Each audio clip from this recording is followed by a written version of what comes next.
Good evening, and thank you for having me on the show, Stevie. And welcome to everybody in the audience on whichever platform you're listening to us on. And if you have any questions about a Bible text or a topic, send it to us, and we'll be glad to answer it for you. And this evening's question, as Stevie said, comes to us from Memphis, Tennessee. Do we have to have a name on our church buildings? It's a good question. And this comes up many times among especially among our fellowship in the churches of Christ. We do discuss this a lot, especially with new converts, why we wear the name of Christ and why we don't wear several denominational names. And here's the answer. The short answer to the question is no. Biblically speaking, there is no exclusive name given to the church. So we don't have to have any particular name on our buildings. And if you want to carry it a little further, there is nothing in the New Testament about church buildings. But let's dig a little deeper. Let's explore this idea a little bit more and look at the idea of the name, because there are actually several names we see in the New Testament that the church is called by. In Acts chapter 1, for instance, we're told that Saul, who eventually became the Apostle Paul, was consenting to Stephen's death. At that time, a great persecution arose against the church, which was at Jerusalem, and they were all scattered throughout the regions of Judea and Samaria, except the apostles. And devout men carried Stephen to his burial and made great lamentations over him. So they just finished stoning Stephen, and notice that this is called the church. And now I use the New King James Version to study and to teach from. And 62 times in the New King James Version, the phrase the church appears. And that's it. That's just what it's called. There were no divisions or denominations at that time. So if you said the church, people knew what you were talking about. And then in Acts chapter 9, Saul, and now he's getting ready to become Paul, basically. He's getting ready to go on the road to Damascus. And he's still breathing threats and murders against the disciples of the Lord. And he went to the high priest and asked letters from him to the synagogues of Damascus, so that if he found any who were of the way, whether men or women, he might bring them bound to Jerusalem. So, 5 times the church is referred to as the way. This one here in Acts chapter 9, and then twice in Acts chapter 19, and twice in Acts chapter 24. And then in Romans 16:16, the churches of Christ salute you, or the churches of Christ greet you. This is the only time you see churches of Christ. Church of Christ, singular, you don't see that phrase anywhere in the New Testament, at least not in the New King James Version.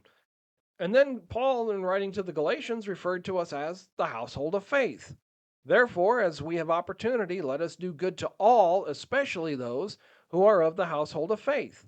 And then in Ephesians chapter 2, he's going to say, therefore, you are no longer strangers and foreigners, but fellow citizens with the saints and members of the household of God, having been built on the foundation of the apostles and prophets, Jesus Christ himself being the chief cornerstone. So there are 2 more designations for the church.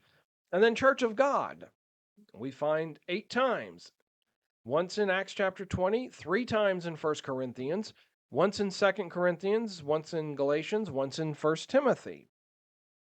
And then the body of Christ. Now, this one appears 15 times. This is the one that is used more times than any other designation. And again, this is in the New King James Version. 1 time in Romans chapter 12, 4 times in First Corinthians, uh, one 6 times, about 8 times actually in Ephesians. It's used once each in Ephesians chapter 1, 2, and 3, and then 3 times in Ephesians 4, and then twice in Ephesians 5. And then Colossians, that's used 3 times. The phrase body of Christ is used. And then 4 times, all in the book of Revelation, we are called the bride of Christ. And then we are the flock. Now remember, Jesus is the good shepherd, the chief shepherd. He is, Acts chapter 20, Paul used the term flock twice when his last meeting with the Ephesian elders. Twice in First Corinthians chapter 9 we're called the flock, and then twice in First Peter chapter 5. So those are at least, I think, 8 names, and I'm going to give a couple here that are what I call honorable mention. Assembly of God. Now in Hebrews chapter 12, verse 23, we see reference to the general assembly. But we are of God's people, so Assembly of God, there is a denomination that calls themselves that. And then Jesus was from Nazarene, so Church of the Nazarene. We don't see either one of these per se in the New Testament, but I personally don't have a problem with using them because they are descriptive of us being of God or of Jesus. Jesus, remember, being from Nazareth, so I don't have a problem since he is the Nazarene that we are following. So that's at least 8 different names we see used in the New Testament to speak of the church. Now, there's a couple of other things to keep in mind about these names. Number one is none of them are named after people. You don't see Lutheran or Wesleyan, and I believe they're close to the Methodist denomination because Wesley, John and Charles Wesley, founded that church. You see in First Corinthians, the first 4 chapters, Paul is really condemning division. And he had heard from somebody named Chloe that there was division in Corinth. Some said, oh, I'm of Apollos, I'm of Paul, I'm of Peter, I'm of this person or that person. And Paul takes them to task over that. Another is you don't see them named after saints. You don't see St. Stephen's Church or St. Paul's or St. this or St. that. Nor do you see them named after a doctrine such as Baptist or charismatic or anything like that. You don't see them named after a doctrine. And along the same lines, you don't see them named after nations. You don't see them named after the Greek Orthodox or the Russian Orthodox or the Armenian Orthodox or any of these Orthodox. You don't see them named after geographic countries. Nor do you see them named after church offices. You don't see anyone in the New Testament designated the Episcopal Church or Presbyterian or Apostolic. You see some churches around here with the name Apostolic attached to them. You don't see that in the New Testament. See, all the names used in the New Testament for the church somehow tie back to God or to Jesus. They're not for people, they're not for countries or anything like that.